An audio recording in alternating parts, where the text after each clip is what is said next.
You mentioned porn and masturbation.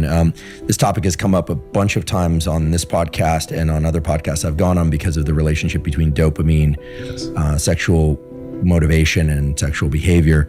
And I've been of the pretty strong stance that while I'm not judging porn or masturbation, it can create a brain wiring situation where males in particular essentially teach their brain to be aroused by watching other people have sex as opposed to being the first person actor in sexual interactions. In terms of the effects of pornography and masturbation, and here I suppose we need to be somewhat specific and operationally define what we're talking about. We're talking about porn and masturbation to the point of ejaculation, right? My understanding is that the ejaculation and orgasm associated with it causes an increase in prolactin, which blunts libido for some period of time. Andrew Huberman is the first person to align with my position on like why NOFAP might help somebody. NOFAP is this idea that a male takes a break from masturbation and specifically takes a break from the consumption of pornography to induce ejaculation through masturbation. And that ultimately leads that person or lands that person in a place of better sexual function, better libido, better erections. And they can have sexual dysfunction that they think is attributable to other things that just resolves if they stop watching porn and stop masturbating. Now, people have all manner of theories about why this is the case. And a lot of them speak about it from the perspective of dopamine, the brain side of the consumption of pornography and the carryover effects that might have in real life situations. And while I don't disagree that, you know, if you're excessively watching pornography, then that might sort of change the interpersonal dynamics when you're in real life with a real person having sex, I've always contended that it's a bigger problem, and the problem is hormonal. And Huberman said the big word, the P word, boys. Prolactin, and that this is ultimately why the ceasing fire of pornography-induced masturbation and ejaculation helps people. So I want to go through Huberman's video. I want to comment on it because he says some really fucking important shit there that really is the crux of the issue. I think it's the underlying cause of, you know, sexual dysfunction, libido problems induced by masturbation, and it isn't what you'd think it is.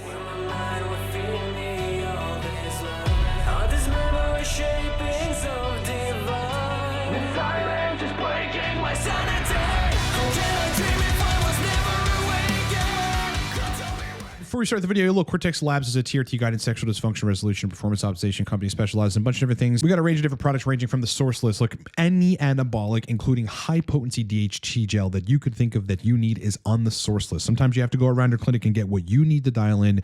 Get it down the description of this video. My history is in the neuropharmacology of nootropics, consulting CEOs on that. After all that time, I built one. It is called Torque. It's down the description of this video. And lastly, you can hire me for TRT protocol restructuring, as well as sexual dysfunction and ongoing one-on-one packages. You can do any of that stuff in under a minute at livecortex.com. All right, so the bottom line is this. I mean, there are whole forums dedicated to this notion of NOFAP, which is to take a break from masturbation as a male and simultaneously take a break from the consumption of pornography. Usually people in these cases are dealing with sexual dysfunction of some capacity or of some type, and they think that, and some of them have great success with removing porn and removing masturbation to ejaculation, you know, will fix the problem. And for some of these guys, so long as it isn't strictly hormonally mediated, like they're in a pretty dire place relative to testosterone levels, it tends to fix the problem for some of these guys. But it's commonly attributed to rewiring of dopamine, right? When you stop watching porn and stop ejaculating in response to porn, dopamine system rewires as if it could rewire that way.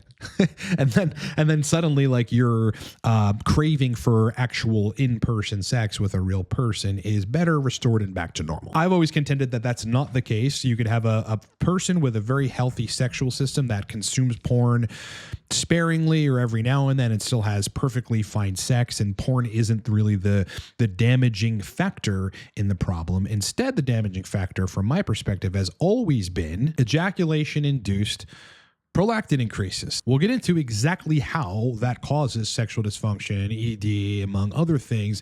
But let's get into Huberman's video because he's the first person to publicly discuss this in a way which I think is accurate. You mentioned porn and masturbation. This topic has come up a bunch of times on this podcast and on other podcasts I've gone on because of the relationship between dopamine, sexual motivation, and sexual behavior.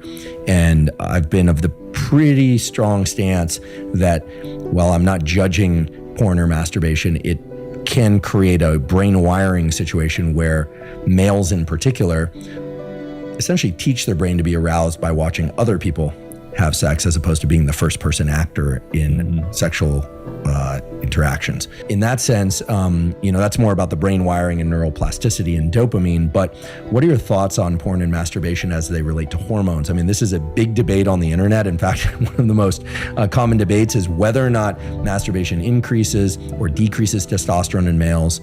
Certainly, it will decrease motivation to go find sexual partners. We know this. Okay, so I just want to couch it right there for a second and say, okay, fair assessment. I mean, if all you're doing relative to sex and getting aroused is watching like the craziest fucking porn there is on like, the popular websites, then it should, and you're masturbating to ejaculation, then it absolutely should presumably cause you to lack motivation and finding real life sexual partners. Now, look, some people's libido, depending on how they're manipulating their hormones, is just high all of the time, regardless of whether or not they consume pornography. But for a good degree of people, the consumption of pornography and the ejaculation in that process is going to lead them to be less motivated to go find in-person sexual partners. There are more and more data on this all the time. In terms of the effects of pornography and masturbation, and here I suppose we need to be somewhat specific and operationally define what we're talking about. We're talking about porn and masturbation to the point of ejaculation, right? My understanding is that the ejaculation and orgasm associated with it causes an increase in prolactin, which blunts libido for some period of time. The duration of that will vary from person to person and circumstance to circumstance. But basically all of this points to the fact that porn and masturbation can really limit libido in the real world. And to me, pornography and the screen is not the real world. Though screens exist in the real world doesn't exist in the screen. That's an accurate statement. And prolactin does have a significant acute increase after ejaculation. It does to some degree after orgasm as well, but prolactin acts on the pituitary to inhibit the release of the hormones LH and FSH, of which LH can increase testosterone. So this may be one of the cases where the dose makes the poison, and if it is a very frequent habit, certainly daily or more than once a day, would be very detrimental from a hormonal component, not even taking into account the neural wiring. Thank you. Sweet validation of people who are smart. Look, I have said this for years. Like I've had people come to me for sexual dysfunction. I mean, in fact, that's a primary thing that I get via consulting. And, people have theories on why. A good degree of the people that may not be on androgens will come and say that they think it is because they consume a lot of porn. So they'll be like, the last 3 weeks I have stopped watching porn and stopped ejaculating and masturbating to porn, and things have been getting better, but they're just not completely better yet. And a good degree of these people actually are going to need exogenous hormones. I mean, listen, men above 33 years old, as testosterone almost definitely for 85+% as an estimation of men is going to fucking decline, are going to perform better sexually, feel better, have more strength in the gym, or be more masculine and confident with exogenous use of testosterone. But what this other guy said, and what Huberman basically started the conversation regarding about prolactin, the bottom line with NOFAP and my position on why I think it helps some of these individuals is because when you watch porn and you masturbate to ejaculation, you then cause a 10 to 15 nanograms per milliliter increase in serum prolactin levels. Serum prolactin levels increasing, say this is a problem for you, which is what would lead you to NOFAP, and you're using porn to masturbate and ejaculate twice a day or 3 times a day or even once a fucking day. Well, guess what you're doing if you're not on androgens? But regardless, you're increasing serum prolactin, step 1. It's going up 10 to 15, possibly 20 nanograms per milliliter in a short period. It tends to just go back down probably within 24 hours or so, according to the literature. That whole time, though, you're inhibiting via prolactin's effect, the lactotropes specifically on the pituitary gland, and their inhibition of luteinizing hormone, you're preventing like the primary precursor signaling chemical in the male brain, which signals the testes to produce testosterone. By inducing a surge in prolactin continuously, you set somewhat of a steady state of testosterone inhibition, because you're preventing luteinizing hormone from stimulating the Leydig cells in the testicles to make testosterone. If you do this multiple times a day and it becomes a bit of an impulsive problem, you're inducing sexual dysfunction cut and dry, right? This is all super clear. Think about when a man climaxes, right? You know, this whole notion of post-nut clarity, right? Like after you climax, you're like, am I really interested in this woman? Or especially in casual dating context, usually if you don't like the woman, you don't want to cuddle with them and you don't want to hang out with them. And you kind of get this clarity of like, okay, all I really needed to do was have sex and climax. At the same time though, erection quality goes right down. You know, normally, if you're not doing ultra dick optimization, then, you know, erection's going to go down, your libido is going to drop, and your whole mode is going to shift in that case. You get, after ejaculation, again, assuming you're not ultra doing dick optimization strategies like tadalafil, naringin, pumping, Kegels, all these things that can optimize the erections for males. Erection's going to go down, but importantly, your interest in sex goes down. The whole sexual system, via causative mechanisms in the pituitary relative to the pituitary lactotropes that secrete prolactin, shuts down. So imagine you're doing this multiple times a day, or 7 days a week, 6-7 days a week. You're doing this consistently. What do you think is going to happen to the sexual system over time? Well, you're blunting it via the increase in prolactin, the inhibition of testosterone. You're blunting the whole thing. At the same time, you're also blunting tubuloinfundibular dopamine neurons. So these are the dopamine neurons that bind to the D2 receptors and prevent prolactin release in your brain. Prolactin can temporarily silence those dopamine neurons, after which those dopamine neurons will have to upregulate, fire more, so that it can control the prolactin release. This is how your prolactin goes down after it goes up after ejaculation via the tubuloinfundibular dopamine neurons. But if you're constantly saturating that environment with prolactin, well, then those dopamine neurons are going to function less well, which is going to lead to a loss of libido via loss of pituitary hypothalamus, pituitary dopamine. But at the same time, you'll have out of control prolactin and an inhibition of testosterone synthesis. So what I'm contending is the crux of the matter and the real basis of the issue is continuous surges in prolactin, which are inhibiting testosterone. I mean, that's very simple. If you really try to get in touch with yourself after ejaculation, you'll recognize that you stop being into sex, erection quality suffers. You know, some guys, it's called refractory period, where, you know, if you're managing hormones in a way which allows you to have sex again in an hour or two, and one of the ways you could do that is to be taking cabergoline, bromocriptine, P5P, to a lesser extent, things that lower prolactin, well, then you're interested in sex sooner. But most people aren't doing that and don't really have a need to be doing that. Now, some people via stopping masturbating to porn and therefore stopping ejaculation and therefore stopping the prolactin surges from happening at a steady state, which is inhibiting your testosterone, are going to get better and start having random erections and good libido if they do NOFAP. But most people are attributing the success to the dopamine wiring and rewiring factor of this. And to me, you know, looking at the physiology of this and studying it over the course of the last 10 years, it is definitely the prolactin and much less so the dopamine. Let's go to a Reddit thread. This is in the NoFap. There's a whole forums on this, right? This is in the NoFap forum. It goes 1 month into NoFap. So, you know, not masturbating to porn and ejaculating, finally seeing the changes. Let's cut to the important part. Guy goes, on February 26th, I decided enough was enough. Good man. I told myself it was time to get my life together, have a real social life, go out more and stop being so isolated. Now, after a month of NoFap, the first 3 weeks were rough with no changes, but last week things started improving. So at week 4, things started improving. I randomly got erections during the day, and in the morning, I woke up hard 2 or 3 times. Today, I even had my first wet dream in years. That made me so happy. I also feel more confident today. I greeted a couple girls on the street, and they responded. That's something I would have never have done. I've even set up a couple dates for the week. Now, let's just dial this back and think about the mechanics of this behavior. A man that greets women on the street that he may think are attractive, and a man that asserts himself to set dates or pursue a woman is a sign of what?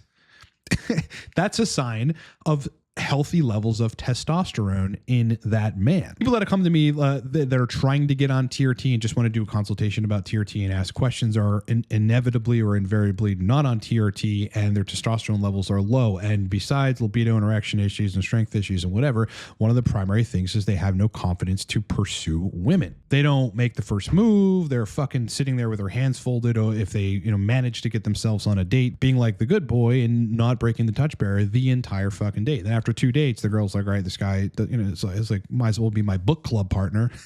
Like, they're not interested in that. The moment someone's testosterone levels start rising, and they've got specifically the DHT, which is the male hormone. I mean, testosterone is good for anabolism. DHT is more androgenic than anything. And that's really the masculine assertive male hormone.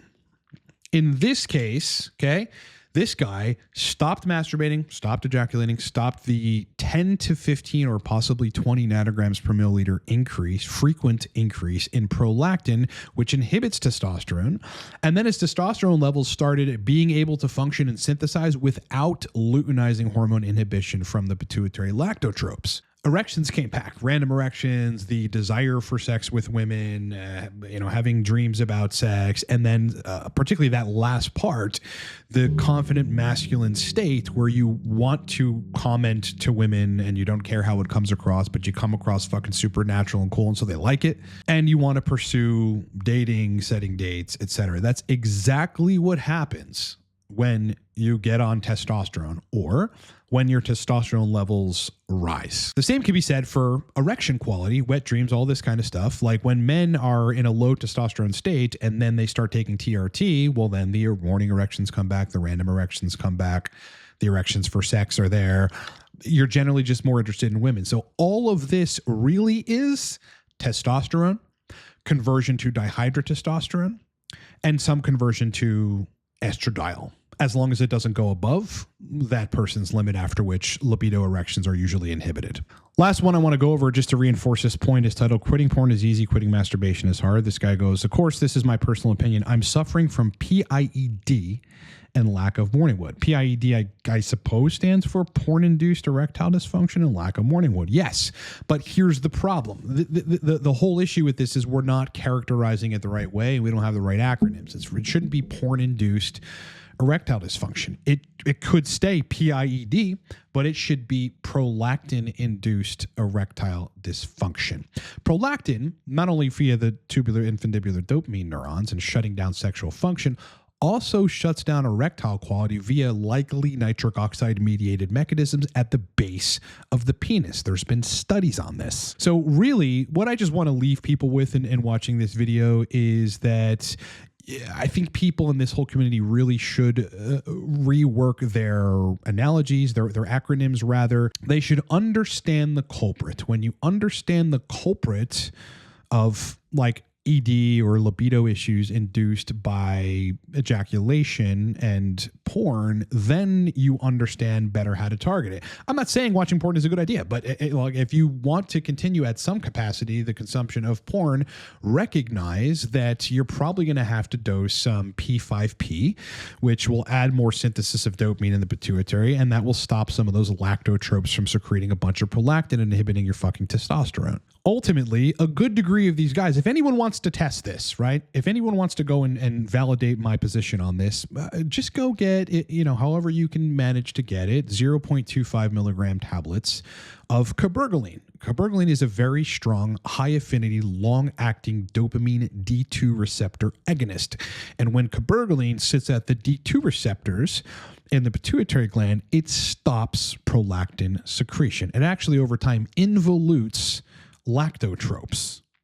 It has the potential to even fucking cause fibrosis in lactotropes, and those cells don't work anymore and they're not going to produce prolactin. If you find you do that and you still consume porn and you still ejaculate, but your libido and erections are still good, well, then you've validated my position on this, because all it ever was prolactin increasing and inhibiting testosterone. Just an experiment for people. Not saying it's a good idea, because generally speaking, I don't think it's healthy for men to consume lots of porn and to masturbate to porn and to ejaculate to porn. One of the things I see a lot in coaching practice is errors in attribution. And I like clearing that up for people, because if you think something which isn't the cause of a problem is the cause of a problem, it will send you down the wrong route to fix that problem.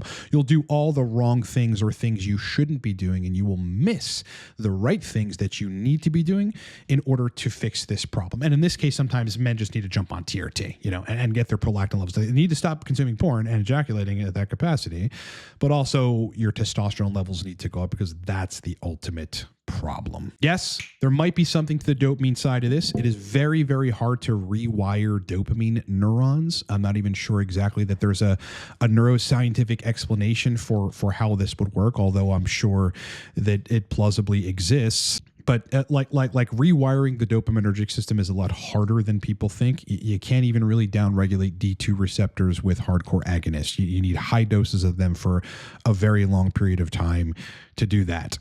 On the other end, regeneration of the dopaminergic system is, in fact, easier than damaging the dopamine system or damaging dopamine neurons or receptor sites with compounds like 9-methyl-beta-carboline, potentially with the use of cerebrolysin. These are all neurotrophic factor inducing, or in the case of 9-MEBC, dopaminergic systems regenerative compounds. So a tandem approach of not ejaculating to porn, thus your prolactin doesn't surge, thus your testosterone gets to be more steady state and not inhibited, plus optimizing the dopaminergic system would always be helpful. I think optimizing dopamine is something that, guys at various periods of their lives need to definitely do. But the bottom line is NOFAP and the benefits that come from NOFAP are prolactin and testosterone mediated, less so dopamine mediated. And Huberman is the first person, right? Him and that other guy are the first people to publicly talk about this, where it's like, I look at it and I go, this is what I've been saying for years. So thank you, Andrew Huberman.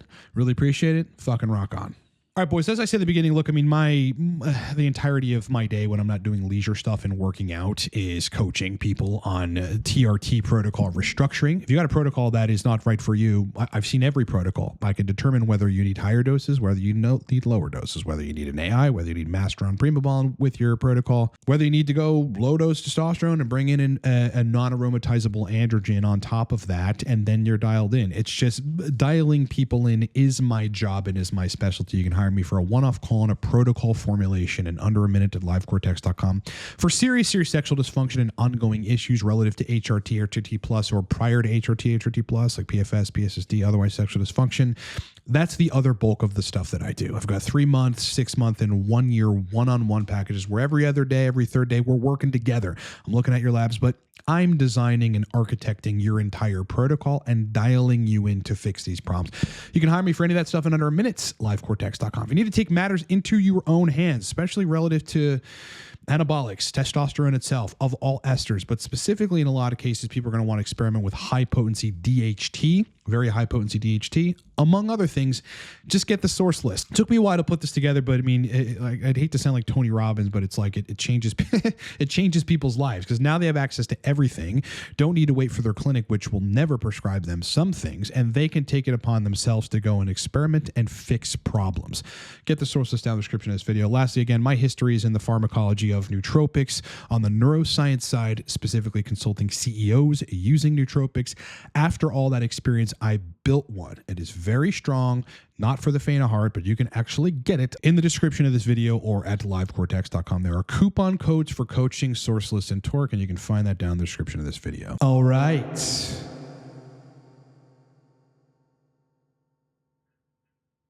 Brother, it has been an absolute pleasure. It has been a pleasure hanging out with you. I hope you guys are enjoying your week. You're ready for the spring. Like the video. It makes a huge difference. Costs you nothing. Matters to me a lot. If you want to thank me in any capacity, just hit the like button. Sub to the channel. I'd love to have you here. Many more breakdowns on all this stuff. HRT, TRT, TRT plus, HRT plus, everything else in between all week, and live streams every Saturday. Kick ass. Rock on. And I'll talk to you boys in the next one.